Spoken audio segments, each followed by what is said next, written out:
ปิดมั้งไอ้ดอน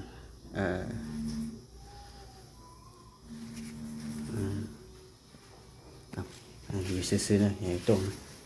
อยู่ซื่อๆเลยเขียนคนนี้